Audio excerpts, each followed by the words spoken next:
इसलिए एनडीए यहाँ लड़ाई से बाहर है। हमारी लड़ाई आरजेडी से है और हम जीतेंगे, भारी बहुमत से जीतेंगे। हम आपको आज बता देना चाहते हैं, आरजेडी के नेता से कलकत्ता से आकर के लैंड किए हैं, वो तो यहाँ के नेता हैं नहीं और न यहाँ ज़मीन से पैदा लिए हैं, तो उनको जानकारी क्या है कि लड़ाई किससे होती है, लड़ाई क्या होता है।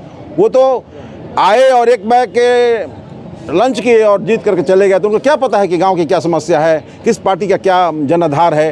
कि तो बहुत दिनों से विधायक हैं, कभी बनियापुर से भी हुआ करते थे, 2 बार तो एकमा से हुए हैं। अगर कोई बेटी वाला बता दे कि 1 रुपया भी किसी के बेटी की मैं दिए हों तो मैं जो कहिएगा सब मान लूँगा, ये तो सारा जुमला है। देव कुमार जी, आज जनसुराज के प्रधान कार्यालय का उद्घाटन लालपुर प्रखंड में हुआ है, क्या कुछ कहेंगे इसको लेकर के? ऐसा है, सबसे पहले तो आप सभी लोगों को और आपके सभी चैनल के देखने वाले और आपको सुनने वाले तमाम लोगों को छठ की हार्दिक बधाई और ढेर सारी शुभकामनाएं। किसी भी चुनाव को संचालित करने के लिए, चूँकि क्षेत्र बहुत लंबा चौड़ा होता है, हमारे विधानसभा में 3 प्रखंड की सहभागिता के आधार पर यह विधानसभा का निर्माण हुआ है। तो हमारे यहाँ 8 पंचायत लालपुर का है, 7 पंचायत माझी का है और शेष पंचायत हमारे एकमा ब्लॉक का है। तो प्रधान कार्यालय तो खुल चुका है, ये उसका सहायक कार्यालय है, एक लालपुर में, एक परसागढ़ में और एक एकमा में खुला है। आपके चैनल के माध्यम से मैं बता देना चाहता हूं कि चुनाव जो है प्रत्येक 5 वर्षों के बाद ही होता है।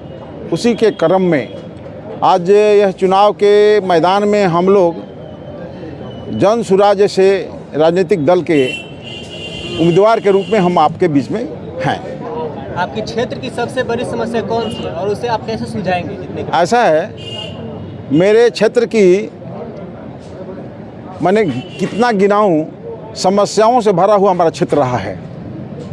आज भी मेरे दृष्टिकोण से इस विधानसभा के अंदर जो विकास होना चाहिए दूर दूर तक नहीं दिखाई पड़ता है। विकास विहीन क्षेत्र इसको हम कहेंगे। सुशासन के नाम पर भले सरकार वोट ले ले, लोभ लालच में दे करके जात पात को फैला करके सरकार भले बना ले, परंतु समस्याओं का समाधान सरकार के पास नहीं है और हर मोर्चे पर यह सरकार विफल है। एकमा में सभी पार्टियां जातिगत रणनीतियां तैयार कर रही है, सभी जातियों को अलग अलग जातियों में अलग अलग लोग जाकर जोड़ने का प्रयास कर रहे हैं। जनसुराज की नीति क्या है? हो सकता है जनसुराज एक ऐसी राजनीतिक दल का गठन हुआ है जिसमें जात पात का कहीं दूर दूर तक नाम निशान नहीं है। हमारे नेता, इस पार्टी के सूत्रधार परम आदरणीय श्री प्रशांत किशोर जी ने आह्वान किया है कि जाति विहीन बिहार के नवनिर्माण में हम और हमारे लोग लगे हैं और इसको हम करके दिखाएंगे। उन्होंने एक जिद किया है, एक हट ठाना है कि हम बदलाव करके बिहार को बदल करके ही दिखाएंगे। जिन जिन समस्याओं से ग्रसित है बिहार, आज भ्रष्टाचार चरम सीमा पर फैला हुआ है। आप चाहे किसी कार्यालय में चले जाइए, चाहे वो ब्लॉक का कार्यालय हो या जिला का कार्यालय हो या राज्य का कार्यालय हो, भ्रष्टाचार से ओतप्रोत होकर के लोग माने जहाँ जाते हैं वहाँ परेशान होकर के लौटते हैं। और मुख्यमंत्री के नाक के नीचे आजकल हत्याएं, चोरी, डकैती, बलात्कार जैसी धंधाएं हो रही है और सरकार मुख्य दर्शक बन करके देख रही है। मेरा कहना है भाई कि जब तक व्यवस्था में परिवर्तन नहीं करिएगा तब तक कुछ होने वाला नहीं है। बिहार की जनता मन बना चुकी है, मन ठान चुकी है, मन में यह निर्णय ले चुकी है बिहार की जनता कि हम बदलाव करके दिखाएंगे और प्रशांत किशोर जी के नेतृत्व में जो भी सरकार बनेगी वो सरकार सारे समस्याओं को देख करके, चूँकि पिछले 3 वर्षों से वो गांव-गांव घूम करके मूलभूत समस्याओं को वो सर्च कर रहे थे, देख रहे थे कि कहाँ कहाँ कौन सा प्रॉब्लम है, गांव देहात में किस तरह से लोग ज़िंदगी जीते हैं, शहर के लोग कैसे जीते हैं। इन तमाम बातों को लेकर के जो व्यक्ति कभी हवाई जहाज़ से नीचे नहीं उतरा, जो कभी एसी से बाहर नहीं निकला, गांव देहात में रहता है और आप लोगों के बीच संवाद करता है, आप लोगों से रूबरू होता है। कोई माई का लाल इस धरती पर नहीं है बिहार के अंदर जो पिछले 3 बरस तक गांव में पैदल चले। बहुत सारे राजनेता तो सोने का चम्मच लेकर के पैदल लिए हैं, उनको कहीं जाने की जरूरत ही नहीं, वो किसी से मिलते भी नहीं हैं और राजा बनने की बात करते हैं। जो लोग पढ़े लिखे नहीं वो भी राजा बनना चाहते हैं। मेरा कहना ये है भाई कि जन स्वराज एक ऐसी राजनीतिक दल है जिसके सहयोग से ही हम समझते हैं कि उसके बगैर बिहार में कोई परिवर्तन होने वाला नहीं है। एकमा में जन स्वराज की लड़ाई किस पार्टी से है? हमारी लड़ाई आरजेडी से है। एनडीए यहाँ तो 2024 के लोकसभा चुनाव में ही बिखर गया था, विखंडित हो गया था, क्योंकि कहीं भाजपा थी, कहीं जदयू था और कहीं ये लोजपा थी। जदयू के लोग उस समय फूल और कूल की बात किया करते थे। यह जनता यहाँ की भूली हुई नहीं है। जब उस समय आप एनडीए में नहीं थे तो आज एनडीए की बात क्यों करते हैं?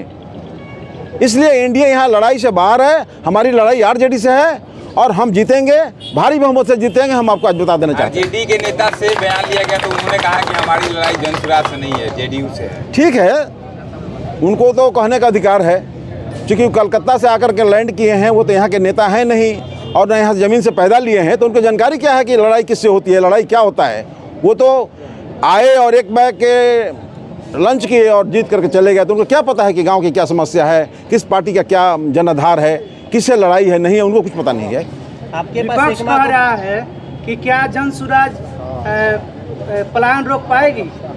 पलायन, हमारी जब व्यवस्था बनेगी तो पलायन रोकने का हम बहुत सा फार्मूला लगाएंगे कि हमारा पलायन रुके। आपके पास एकमा को विकसित एकमा बनाने के लिए क्या रोडमैप है? एकमा को विकसित बनाने के लिए सबसे पहले तो हम एकमा को अनुमंडल बनवाएंगे। दूसरा, हमारे साथ ऑप्शन है कि यहाँ टेक्निकल डिग्री कॉलेज कोई नहीं है, उसको खुलवाने का काम करेंगे। दूरदर्श चौर और तिन्हा चौर जो है वो हज़ारों एकड़ में जल जमाव भरा हुआ है, उसको हम विकसित करने का काम करेंगे। उसके बाद ब्लॉक के अंदर, थाना के अंदर जो भ्रष्टाचार फैला हुआ है उस पर हम अंकुश लगाएंगे। हमारा कार्यालय रहेगा, हमारे कार्यालय के माध्यम से सारे जनता का सारा काम होगा। किसी को एक पैसा वहाँ रिश्वत नहीं देना पड़ेगा। मैं डंके की चोट पर कहना चाहता हूँ। एनडीए के उम्मीदवार ने कहा है सर, एनडीए के उम्मीदवार ने कहा है कि हम जीतेंगे तो हर लड़की की शादी में 11,000 रुपया और गरीबों को 2 धुर जमीन देंगे। आपका क्या मुद्दा है? मेरा ये कहना है कि ये तो बहुत दिनों से विधायक हैं, कभी बनियापुर से भी हुआ करते थे, 2 बार तो एकमा से हुए हैं।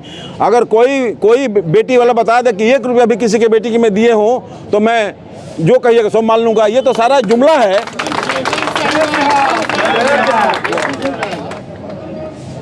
धन्यवाद सर। चलिए, एकमा की जनता से क्या अपील करेंगे? एकमा की जनता से अपील करेंगे कि जन स्वराज के उम्मीदवार को भारी बहुमत से जिताइए। यहाँ हमारी व्यवस्था बदलने वाली है, उसमें एकमा पीछे न रह जाए, यही मेरा अपील है। बहुत बहुत धन्यवाद।